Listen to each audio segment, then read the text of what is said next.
ويعني بجد الموضوع كانه ابني، يعني عارف اللي هو لما تيجي تمسك جهاز كانك انت اللي مربيه، فهو كانه ابني بالظبط يعني ما شاء الله ربنا يعني. يبارك لك فيه.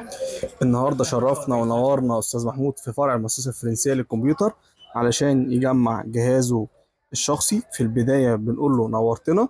الله يخليك. وتاني حاجه عايزين نسالك ليه اخترت المؤسسه الفرنسيه لتجمع جهازك الشخصي؟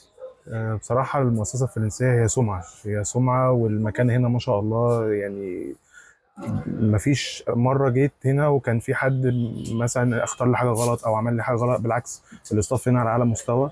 الضمان فكرته مريحة جدا، وأنا ببقى ضامن إن الحاجة هنا هتيجي زي ما أنا عايز، وبالعكس بالذات هتبقى قاعدة معايا على طول، مش محتاج إن أنا أغير حاجة ومش محتاج إن أنا أخاف من حاجة ولا حاجة تبوظ، لا أنا ضامن الحاجة بتاعتي.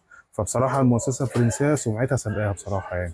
طيب انت الاسعار اللي شفتها على الموقع جيت لقيت اسعار متغيره ولا هي نفس لا، السعر؟ نفس السعر اللي على الموقع، نفس اللي انا جمعته في الموقع جيت لقيته جيت دفعته، هو بالظبط. والقطع كلها كانت موجوده؟ كله كان موجود. انت نورتنا وشرفتنا. لا، انا اللي هنبدا نشتغل دلوقتي ونرجع بعد ما نجمع الجهاز. ورجعنا تاني مع استاذ محمود بعد ما الجهاز اتجمع. ايه رايك في الشكل النهائي يا باشمهندس محمود؟ زي ما تخيلته بالظبط. بجد تسلم ايديكم، ما كنتش متخيل ان الحاجه هتطلع زي ما انا عايزها بالظبط كده، بس بجد طلعت زي ما انا كنت متخيلها. ويعني بجد الموضوع كانه ابني، يعني عارف اللي هو لما تيجي تمسك جهاز كانك انت اللي مربيه، فهو كانه ابني بالظبط يعني ما شاء الله ربنا يعني. يبارك لك فيه. يا طب رب. ورينا بقى كده شكل الار جي بي كده وانت بتقلب فيه. شغل عالي. شغل عالي. الف الف مبروك عليك. الله يبارك فيك. انت نورتنا وشرفتنا في المؤسسه هو الفرنسيه للكمبيوتر. تسلموا لي نورتنا يا والله. باشمهندس محمود. حبيبي.